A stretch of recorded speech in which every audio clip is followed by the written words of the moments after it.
Muito obrigado pela mensagem que acabamos de ouvir. Eu penso que poderíamos fazer a oração final e teríamos saído daqui todos alimentados. Confesso que se existe uma coisa que eu invejo nos judeus, é o fato de suas sinagogas não terem relógio e o fato de os judeus não carregarem também o seu relógio no sábado, porque o sábado seu compromisso é só com Deus e com mais ninguém. Então eles não ficam muito presos ao horário, mas nós ainda não chegamos lá, não é? Estive pregando no Brasil recente, estamos chegando de lá. Chegamos agora essa semana, nem preguei ainda em minha igreja, mas sábado passado eu tive o privilégio de pregar na igreja do pastor Gilson Grittner, a igreja de Americana, e inclusive o pastor Gilson Grittner estará em nossa igreja em Brockton dos dias 15 a 22 de abril, fazendo uma semana, e eu estava preocupado porque eu sei que no Brasil o pessoal tem um compromisso com as 11h30, 11h30 o pessoal vai embora. Eu me lembro quando naquele tempo em que lá trabalhávamos, alguém perguntava ao pastor: pastor, eu posso pregar até que horas? Ele disse: pode pregar o tempo que você quiser, mas 11h30 o pessoal vai embora. Mas como a gente vai ter almoço, e o Ranilton já avisou aqui, enfatizou, eu espero que os senhores tenham uma tolerânciazinha conosco, até porque recentemente eu tive informação de que a média de tempo gasta aqui na América por jovens, adolescentes e jovens nas redes sociais é de 7 a 7 horas e meia por dia.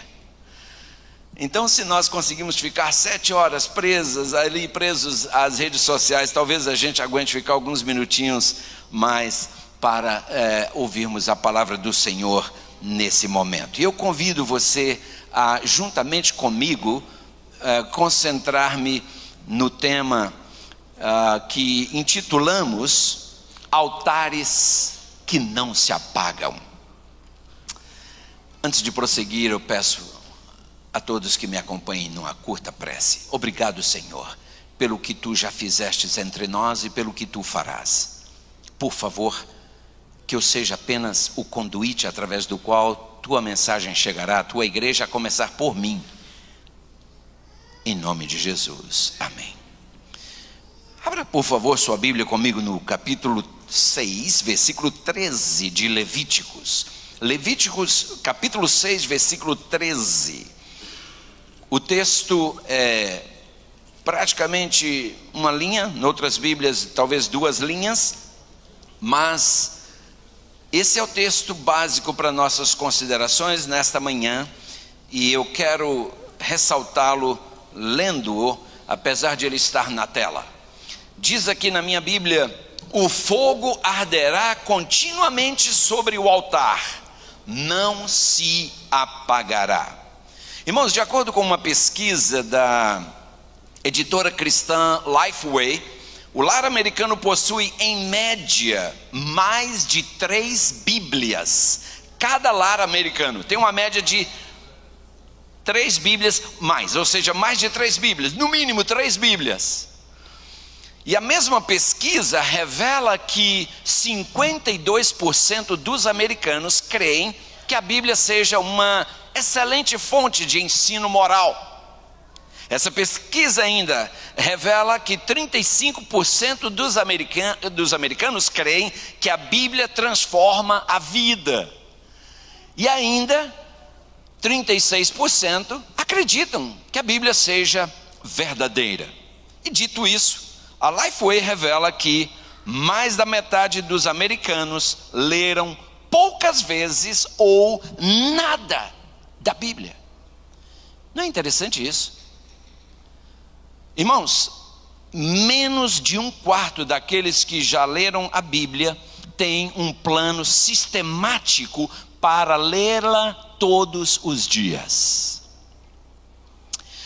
Se você perguntasse por que os americanos não leem a Bíblia, você ouviria coisas do tipo: por que não é prioridade para mim?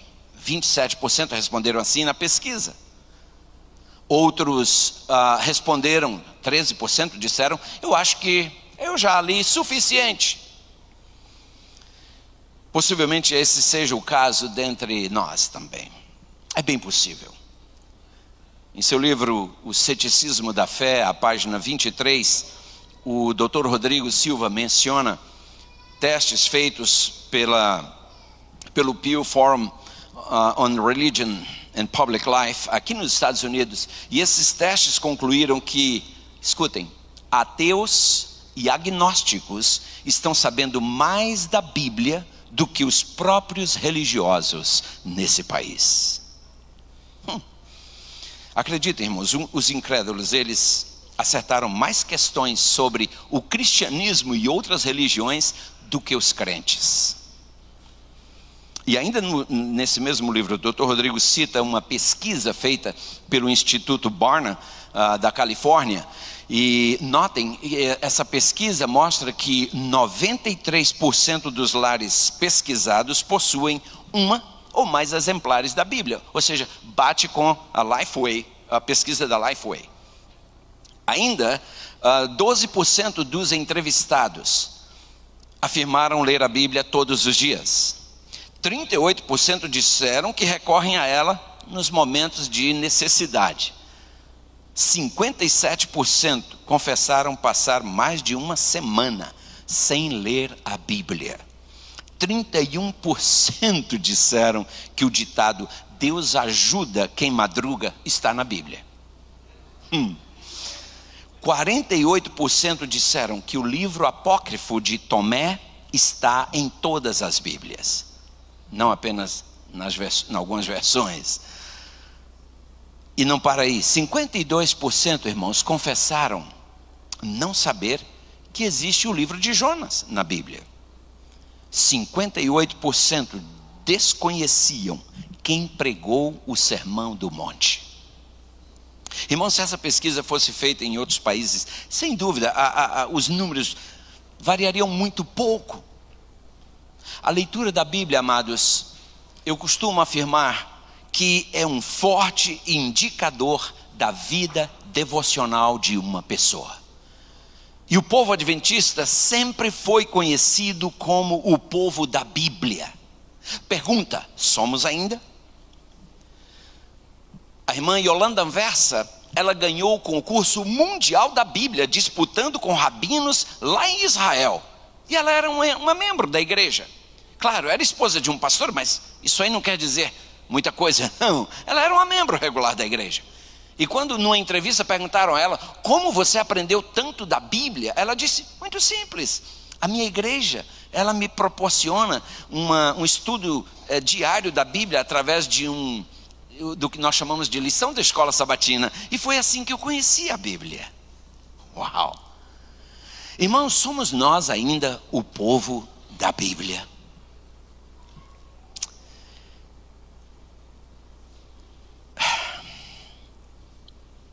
Amados, no ano de 2018, foi realizada uma pesquisa global com os membros da Igreja Adventista do Sétimo Dia. E essa pesquisa constatou que apenas 48% dos adventistas leem sua Bíblia diariamente. Esse estudo também mostra que, enquanto 65% têm o hábito da oração diária, apenas 36% dos membros adventistas estudam a lição da escola sabatina diariamente. E esses resultados, eu diria, eles podem melhor explicar duas outras descobertas que eu diria que são críticas dessa pesquisa. Uma delas é que apenas 52% dos adventistas mantêm hábitos de devoção pessoal e apenas 37% das famílias adventistas têm um culto matutino ou vespertino. Como a gente pode ver, esses dados sugerem que uma grande percentagem, um grande percentual dos membros da Igreja Adventista do Sétimo Dia carece de uma experiência devocional consistente com Deus. Irmãos, eu passei por uma igreja lá no Brasil, nesse período que estava lá, e quando eu cheguei naquela igreja, uma igreja grande, para mais de 3.000 membros. E lá estava a equipe de louvor ensaiando.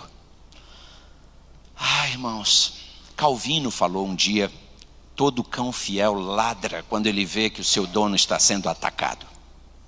E tem coisas que mexem comigo, eu tento me controlar, mas não consigo. E lá estava aquele grupo ensaiando e um rapaz cuidando do som. E eu não resisti, eu disse: o que é isso? Sabem, as igrejas estão se tornando pontos de diversão para lobos, ao invés de se tornarem centros de alimento para ovelhas. Nós estamos mais nos preocupando em distrair, divertir lobos do que alimentar ovelhas. E esse não é o papel da Igreja Adventista do Sétimo Dia. Nossos púlpitos estão se transformando em palcos. Antigamente você podia convidar um cantor para vir à sua igreja cantar e estar seguro de que o que sairia ali seria uma mensagem bíblica, cristocêntrica, através do hino. Hoje, quando alguém liga e diz: estamos fazendo uma turnê por aqui, posso cantar na sua igreja? Eu digo: manda primeiro um sample, deixa eu ver o que é que você canta e como você canta. Deixa eu pesquisar um pouquinho sua vida, deixa eu saber quem é você, para então eu saber se eu te convido ou não. Para alguns isso é radicalismo, ok. Mais radical do que Jesus eu nunca vou conseguir ser.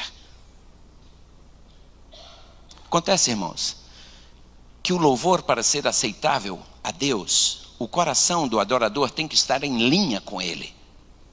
Caso contrário, o que a gente faz é barulho. E o pior é que, muitas vezes, a gente faz barulho e ainda recebe um amém de volta. Eu fico me perguntando: será que o pessoal conseguiu entender alguma coisa?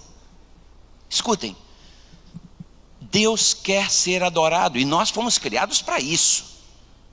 Agora, só tem dois tipos de adoração: a de Abel e a de Caim. Você e eu só podemos oferecer uma ou outra. Qual é o tipo de adoração que estamos oferecendo? Muitas vezes nós viemos à frente, irmãos, preocupados em agradar quem está sentado aí. Isso acontece numa casa de shows.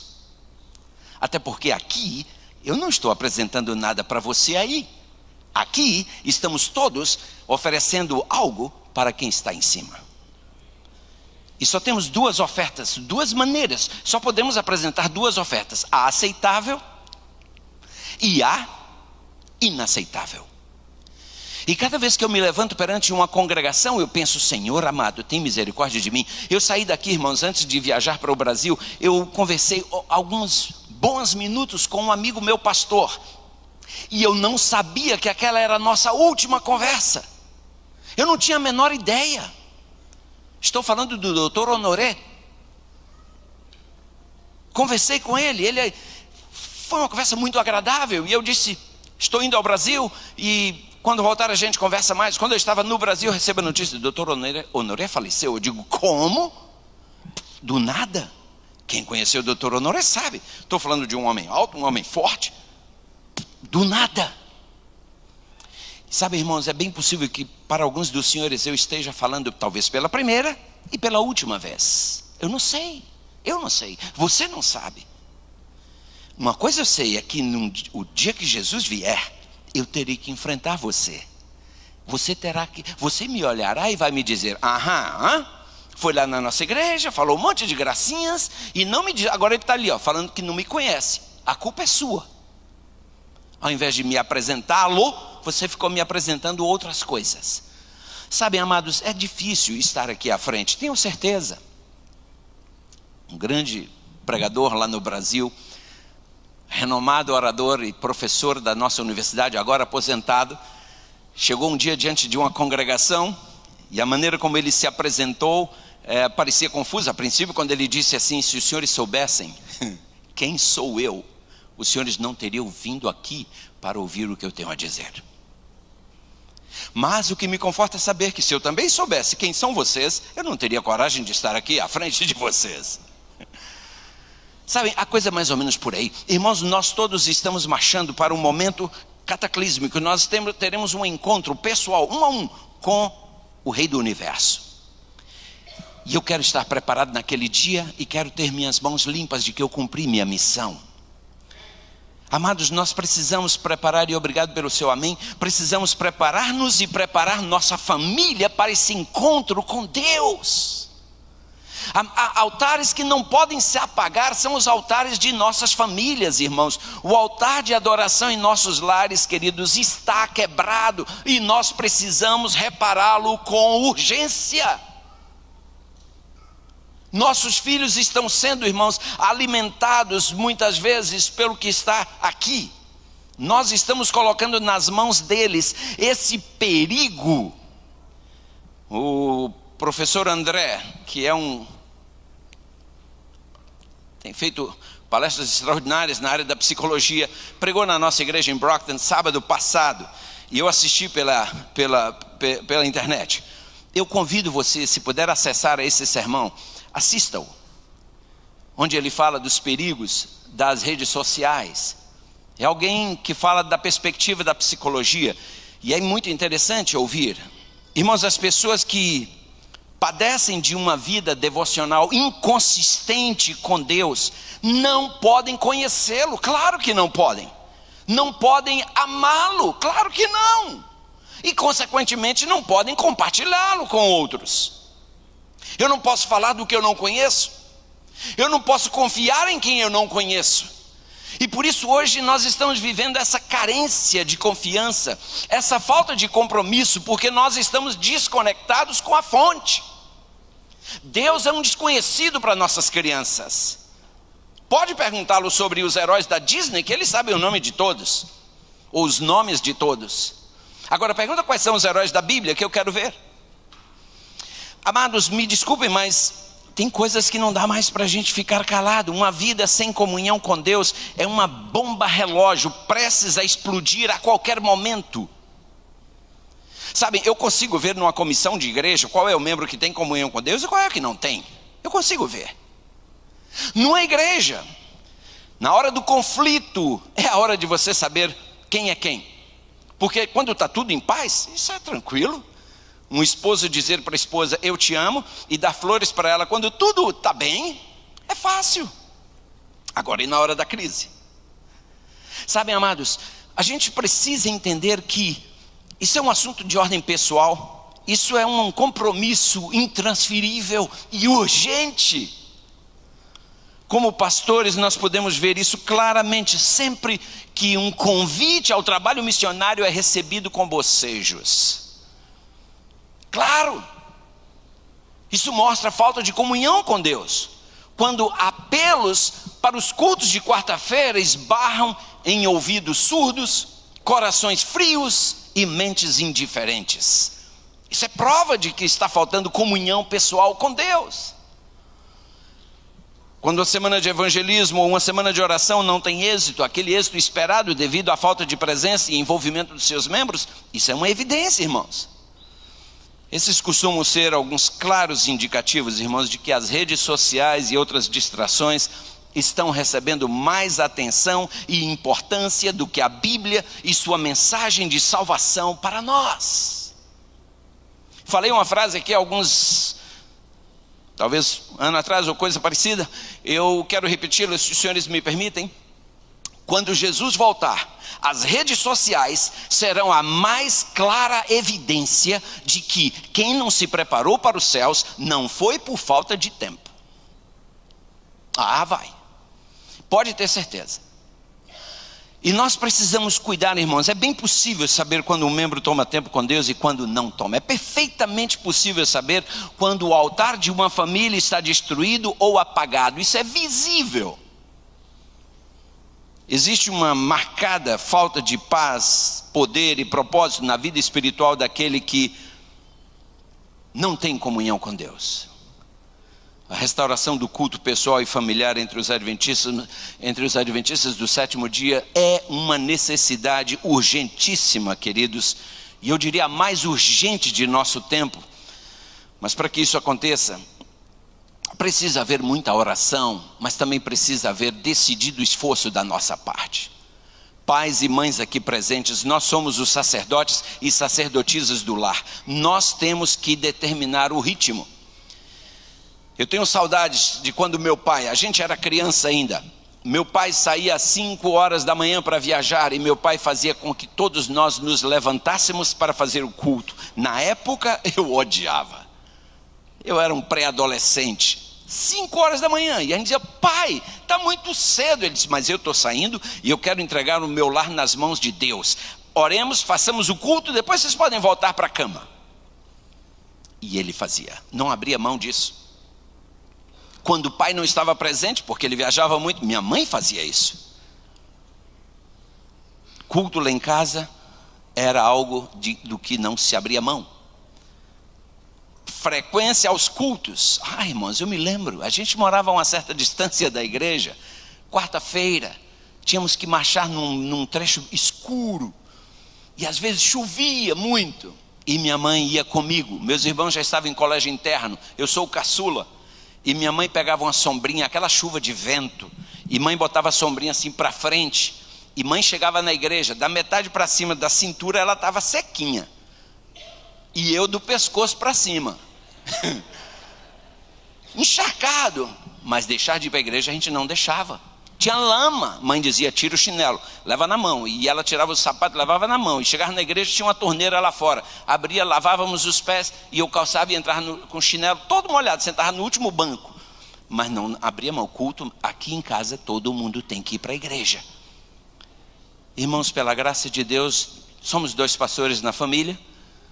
Os demais temos anciãos de igreja em nossa família. E uma coisa que eu observo, que é é comum entre nós, irmãos, o zelo por essa igreja. Eu vejo meus irmãos como são zelosos, e eu digo: uau, parece que eu estou vendo pai, parece que eu estou ouvindo meu pai, quando eu ouço um dos meus irmãos mostrando o zelo pelas coisas dessa igreja. É isso, irmãos, nós herdamos isso de alguém, a gente não nasce com isso. A minha pergunta é: que legado nós hoje estamos passando para nossos filhos? Queridos, há necessidade de hoje nos levantarmos contra o pecado. O mundo está aí, forçando a barra, querendo entrar nas igrejas. Eu louvo a Deus por pastores que Deus ainda tem nessa igreja, 7.000 que não dobraram os joelhos a Baal, que são pelo assim diz o Senhor. Louvado seja Deus, queridos, porque as igrejas que são pautadas pelo assim diz o Senhor são as que mais crescem. As demais apenas incham. Eu tenho visto igrejas cheias de pessoas vazias. De que adianta? Sabem, amados, urge, o tempo urge, e nós temos que realmente abrir os olhos. Como já mencionamos, irmãos, hoje nós enfrentamos uma enorme onda de concorrência da tecnologia aqui. E claro, embora tenha seus benefícios, ela engole o nosso tempo e altera nossos hábitos. As redes sociais têm essa habilidade de afastar quem está perto e atrair, unir quem está longe. De social, as redes sociais não têm nada. Não existe nada mais antissocial do que as redes sociais. As pessoas se sentam na mesma mesa e cada um está no seu mundo. E chama isso de rede. Que rede? Pode ser rede mesmo, cheia de buraco, né? Sabe, é assim, nós nos conectamos com quem está lá no Brasil. E quem está do nosso lado está padecendo uma carência enorme da nossa atenção. E o nosso Deus? Não temos tempo para ele. Já nos levantamos checando se teve algum like para o que falamos ontem, para o que postamos ontem. Irmãos, escutem, nós pastores corremos o risco de pregar e depois ficar checando se tem algum like. Escute, eu estou preocupado com o dedo positivo do meu Deus. Estou nem aí para negócio de like, que se dane. Eu não estou à procura de like de ninguém, eu quero o like do meu Deus. Você e eu precisamos ter em mente que nós temos um compromisso com Ele, queridos.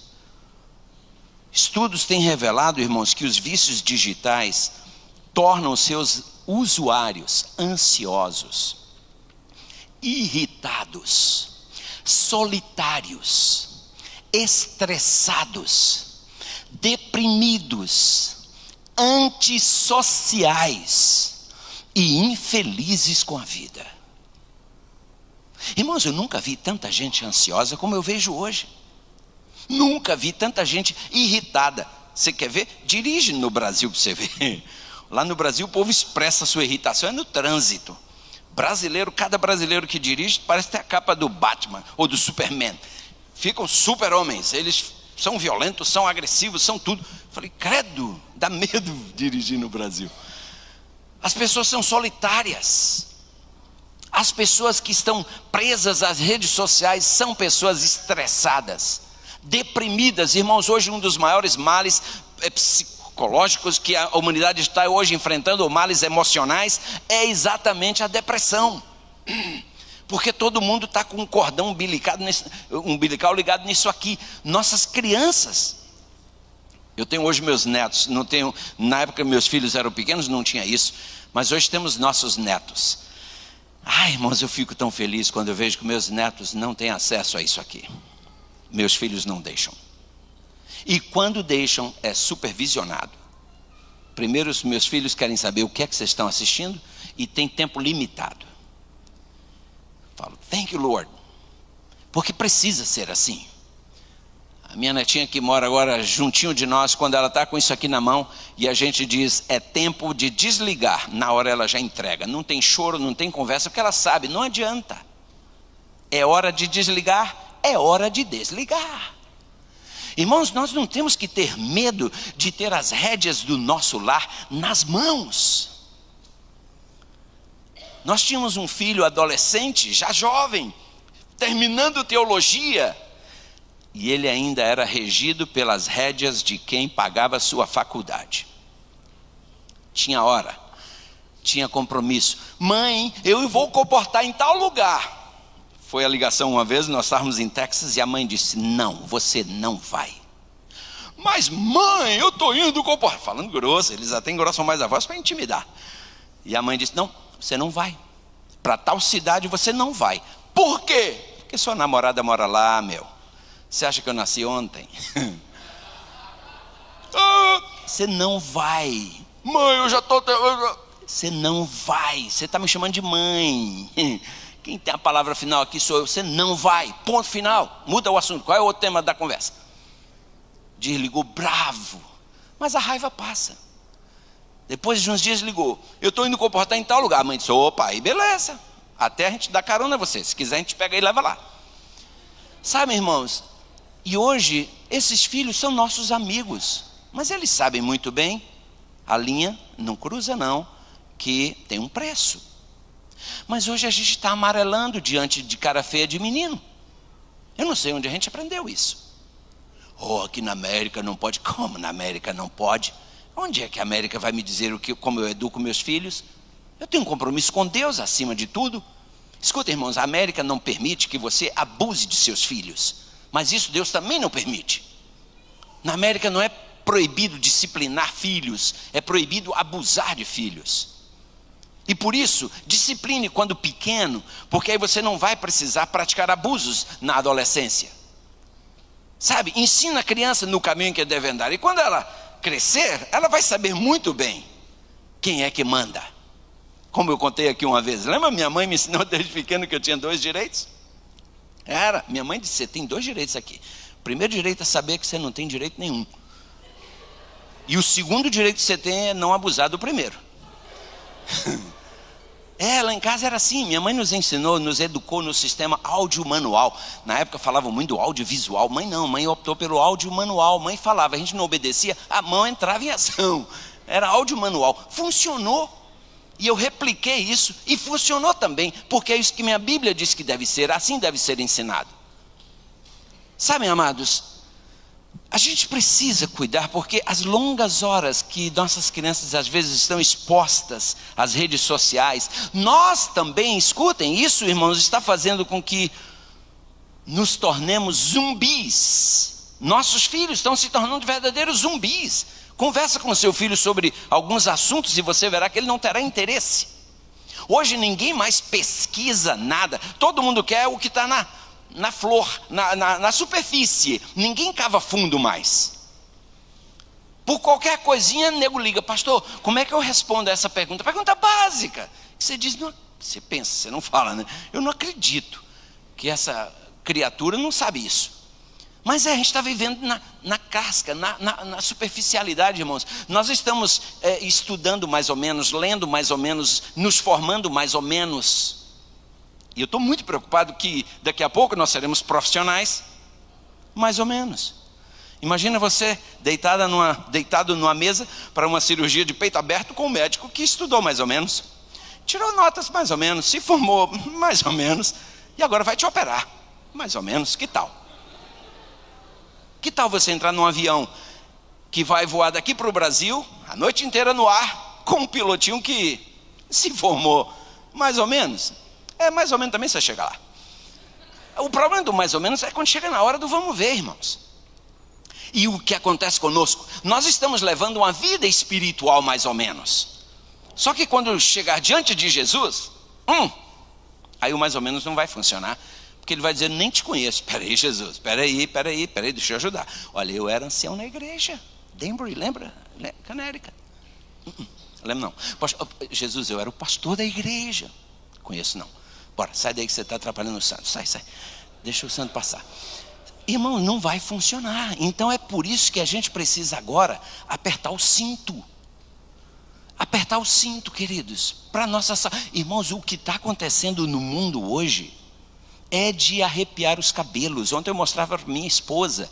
Tem igrejas, eu não estou falando de igreja adventista não.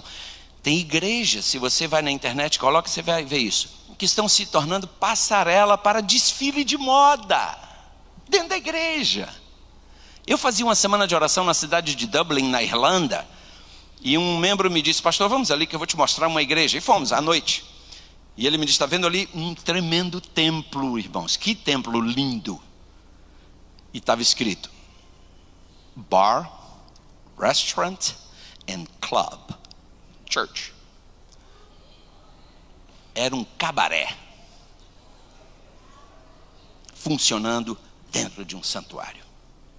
Irmãos, aquilo eu disse, eu não acredito. E eu vendo fumaça saindo pela janela, o povo fumando, bebendo, e eu dizendo, se eu fosse Deus, eu dava um tapa em cada um que estava ali dentro agora.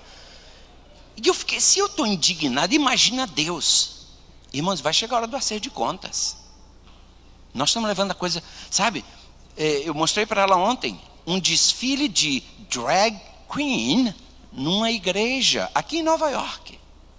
E as crianças de uma escola foram lá para assistir a drag queen desfilar dentro da igreja.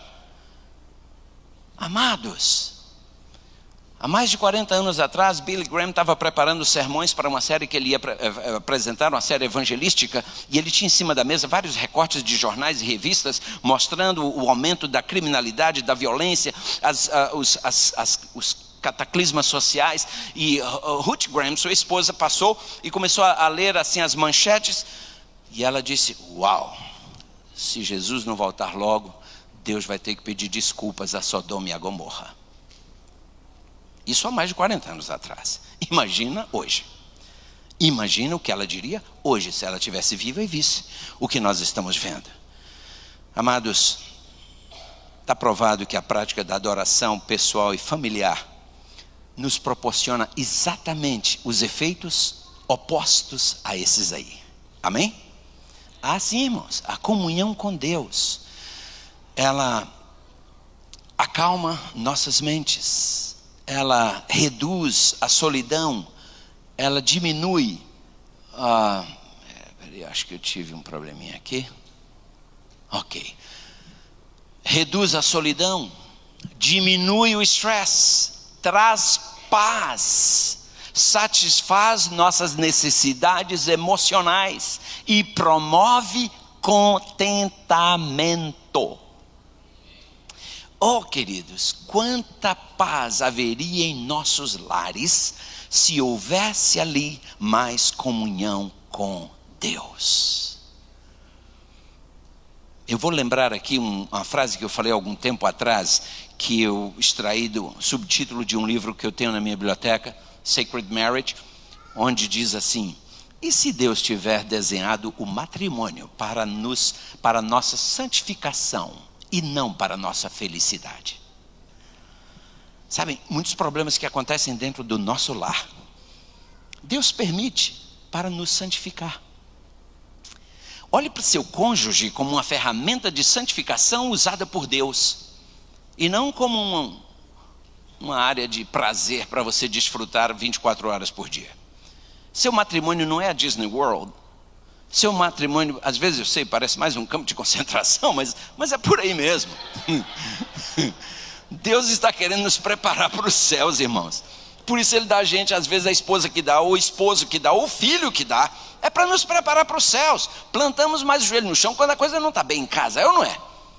Então lembre-se, a comunhão com Deus acalma nossas mentes, irmãos, reduz a solidão, diminui o estresse, traz paz, nossas necessidades, satisfaz nossas necessidades emocionais e promove contentamento. Isso aqui é uma coisa que está faltando muito hoje em dia, contentamento. Paulo diz, se tivermos o que comer e com que nos vestir, estejamos com isso, quem lembra? Contentes. Irmãos, honestamente, eu vou pedir para levantar a mão. Quem aqui tem o que comer? Posso ver a mão de quem tem o que comer? Se não levantar a mão, a gente vai fazer uma cesta básica e levar na sua casa ainda hoje. Amém? Quantos aqui tem o que vestir? Está visível que você tem. Agora não levanta a mão para essa não, tá? Não levanta a mão agora não. Quantos aqui não levanta a mão não? Quantos aqui estão contentes? Deixem. Have mercy, Lord. Quantos de nós estamos contentes, tendo o que comer, o que vestir? Irmãos, o marketing, ele tem a habilidade de nos fazer miseráveis. O objetivo do marketing é sempre mostrar você a metade que está vazia no copo. Tem muita gente que não consegue desfrutar o que tem, porque está sempre olhando para o que não tem. E aí é uma busca constante, aí enfia-se em dívidas e afunda-se em dívidas, entende? Eu gostei muito de uma citação que eu li outro dia sobre vaidade. Esse pensamento dizia assim: vaidade é você gastar o que não tem, para comprar o que não precisa, para mostrar para gente que você nem conhece quem você não é. Esse ficou meio complicado, mas eu repito: vaidade é você gastar o que não tem, para comprar o que você não precisa, para mostrar para quem você nem conhece quem você não é. Isso é vaidade. Oh, meus irmãos, quando eu chego no Brasil, me corta o coração ver meu povo de pendurado em dívidas até o pescoço. Tudo no Brasil é parcelado, até as compras de supermercado. Eu falei, não acredito, mas é assim. Irmãos, estudamos sobre os pobres essa semana, não é verdade? Muitas vezes, queridos, nós nos enfiamos em dívidas e nos tornamos miseráveis, porque nós não sabemos nos contentar com o que nós temos. Amados, Ellen G. White fala o seguinte: Deus deve ser o mais elevado objeto de nossos pensamentos. Meditar sobre Ele, claro, sobre Deus, e suplicar a Ele, eleva a alma e desperta as afeições. A negligência da meditação e da oração certamente resultará no declínio dos nossos interesses religiosos. Amados, a pandemia, ela veio causar um divisor de águas. Muita gente na pandemia ficou em casa porque os cultos eram passados online, os cultos virtuais. Passou a pandemia, o pessoal gostou daquela brincadeira e muitos ainda hoje seguem em casa. A essa altura estão lá de pijama, com um copo no canto da boca, assistindo o culto. E dizem, não, aí eu estou adorando. Escute, Salmos 84:10 diz assim: porque ele vale mais um dia nos teus átrios do que em outro lugar qualquer 1000. Hebreus, penso que 12:25 diz assim: porque não deixando de congregar-nos, como é costume de alguns, antes admoestemo-nos uns aos outros, tanto mais quando vedes que vai se aproximando aquele dia. No Salmo 122, versículo 1, o salmista diz: alegrei-me quando me disseram, vamos aonde? vamos à casa do Senhor. Então, amado, se alguém está em casa porque está enfermo, tudo bem. Mas se o assunto é comodismo, cuidado, cuidado. Eu não vejo ninguém em casa com uma câmera ligada, observando um restaurante, todo mundo almoçando e sentindo-se satisfeito. Oh, que comida, que delícia, eu estou bem aqui. Não, para comer, nego vai lá. Que em casa não alimenta da mesma maneira. Entende? Então é importante que nós estejamos aqui, irmãos. Porque aqui Deus derrama bênçãos especiais sobre nós. Ele disse para que fosse construído um santuário a fim de que ele estivesse presente no meio do seu povo. Agora, se você vai à igreja e não sente que está sendo alimentado, converse com o seu pastor. Converse. Diga a ele: pastor, o que é que está se passando? Eu estou vindo para cá vazio ou vazia e estou voltando mais vazio ou mais vazia ainda. O que é que está acontecendo? Aperta um pouquinho o seu líder, se for o caso. Que ele te explique, que ele te dê um motivo para aquilo. Mas, irmãos, nós precisamos ser alimentados, precisamos desse alimento. O tempo tomado a sós com Deus, irmãos, era o segredo para Jesus ao tomar suas decisões, especialmente quando ele precisava de algumas decisões especiais. Queridos, como Jesus tomava, ele passava a noite com Deus, lá em Lucas capítulo 6, nos versículos, Lucas 16, versículos 12 e 13, diz claramente ali, queridos, que Jesus, antes de escolher os seus discípulos, ele passou a noite inteira ali, em oração com seu Pai. E Ellen White fala: seu espírito frequentemente se entristecia ao sentir os poderes das trevas deste mundo, e ele deixou a cidade movimentada e a multidão barulhenta para procurar um lugar isolado para fazer suas intercessões. Irmão, se Jesus tinha essa necessidade, o que dizer de você? O que dizer de mim? Se Jesus tinha essa necessidade de buscar ao Pai, Jesus chegou a dizer, né, na Santa Ceia: eu vos dei o exemplo para que assim como eu fiz, façais vós também. Isso não se limita à Santa Ceia, irmãos. A vida de Jesus é um exemplo para a nossa vida. Eu preciso terminar, e eu sei que você também concorda com isso, mas nós precisamos, irmãos, talvez inverter alguns valores dentro de nossas cabeças. Paulo, em Filipenses capítulo 3, versículos 7 e 8, Paulo diz assim: mas o que para mim era ganho, reputei-o perda por Cristo. E na verdade tenho também por perda todas as coisas, pela excelência do conhecimento de Cristo Jesus, meu Senhor, pelo qual sofri a perda de todas essas coisas e as considero como esterco, para que possa ganhar a Cristo. Ó, amada igreja, o apelo de Deus para nós, através do profeta Oséias, é este: conheçamos, e o que mais? Prossigamos em conhecer o Senhor. Irmãos, Deus sempre foi adorado por Abraão. Abraão, por onde passava, ele levantava um altar, e a Bíblia nos diz que essa era a sua prática. Se nós hoje quisermos lares felizes, lares sólidos, nós só os teremos, irmãos, se eles estiverem edificados sobre a rocha que é Cristo.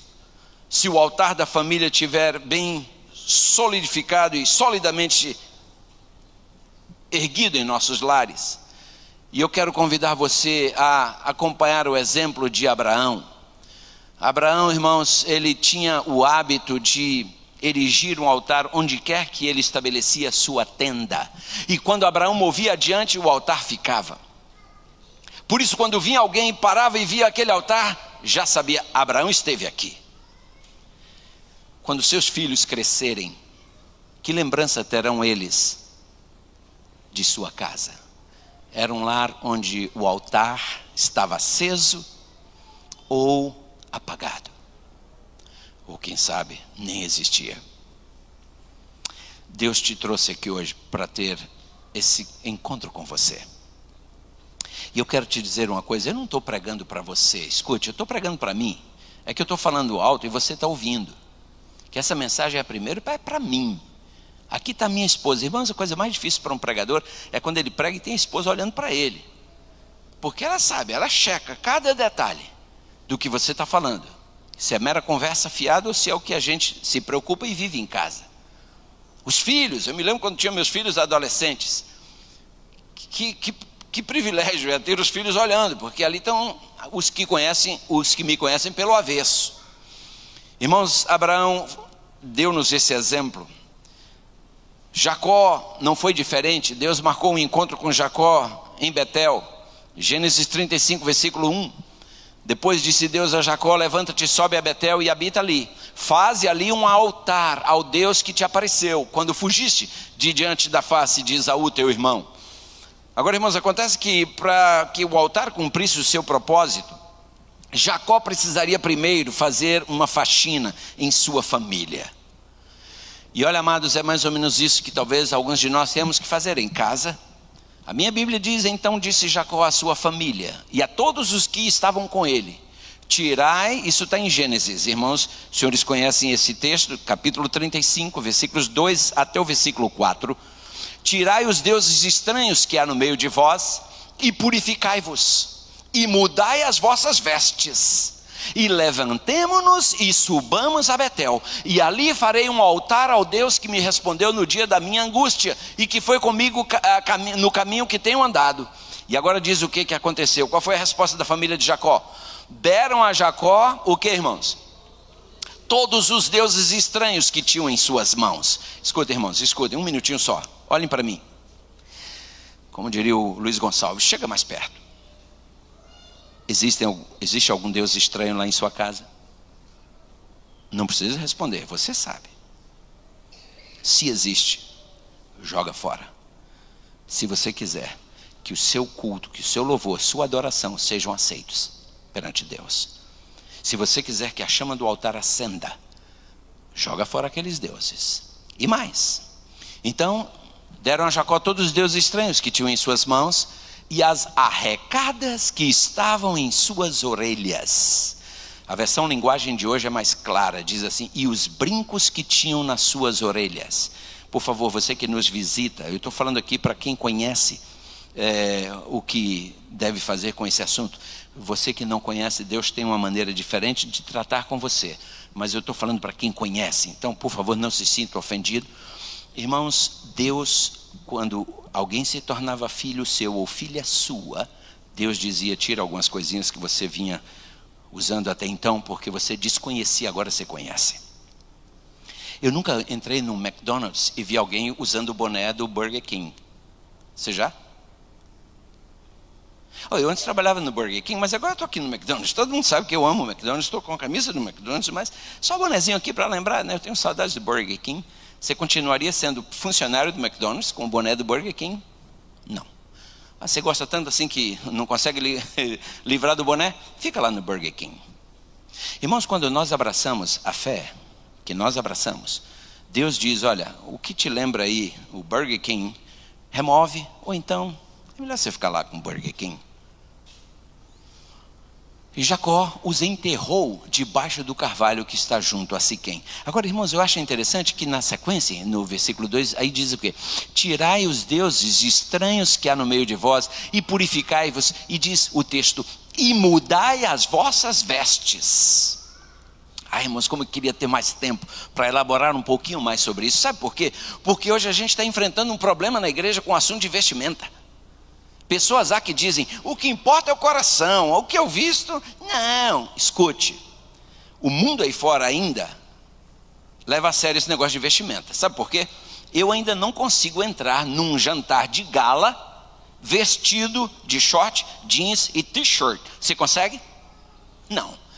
Ah, mas eu gosto. Ok, eu gosto e eu vou assim. Pode ir, você só não vai entrar, mas pode ir. Agora, quando eu chego na igreja, eu quero vir de qualquer jeito. Digo: meu Deus, vai me aceitar, ele vai me entender, eu sou jovem afinal. E aí até pastores, irmãos, já não mais se vestem como pastores. Hoje pastores estão se vestindo como adolescentes. Eu acho ridículo o nível de insegurança, numa tentativa desesperada de alcançar os jovens. Só que eu não estou vendo isso acontecer.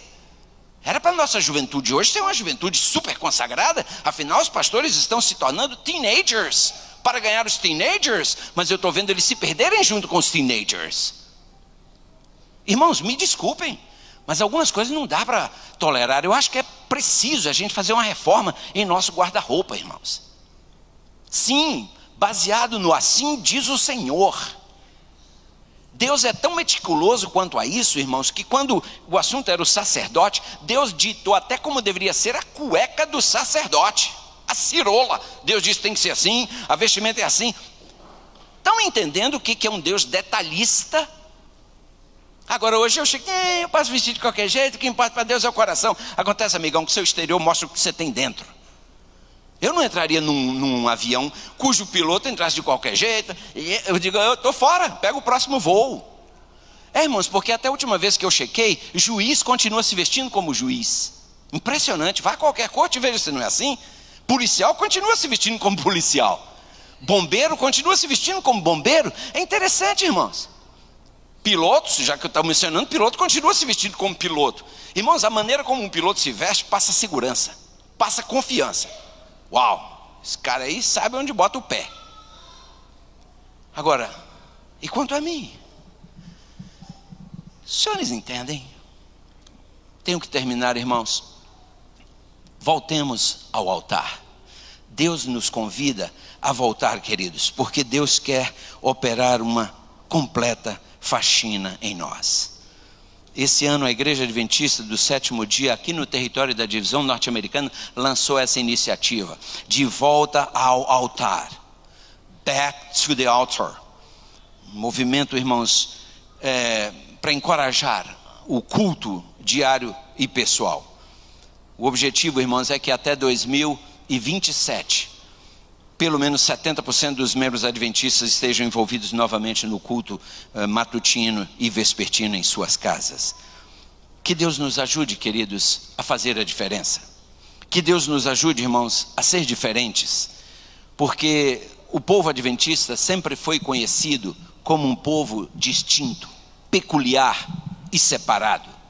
Agora, a impressão que às vezes me dá é que nós estamos nos cansando de ser diferentes. Estamos nos cansando de ser peculiares.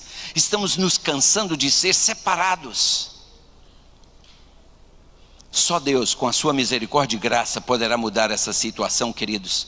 E por isso Ele nos convida a ter mais comunhão com Ele. Porque pela contemplação nós somos transformados. Na proporção em que nós reacendermos o altar da família, muita coisa vai mudar lá em casa, amém? Muita coisa vai mudar, você vai ver. Muitos problemas vão sair pela janela, porque a luz expulsa as trevas. Muita coisa vai mudar na igreja. Vai. Que Deus te ajude, que Deus me ajude, que Deus nos ajude a fazer a nossa parte. Eu não vou salvar o mundo, mas se eu conseguir salvar a mim mesmo e a minha família, já foi uma família a menos a se perder.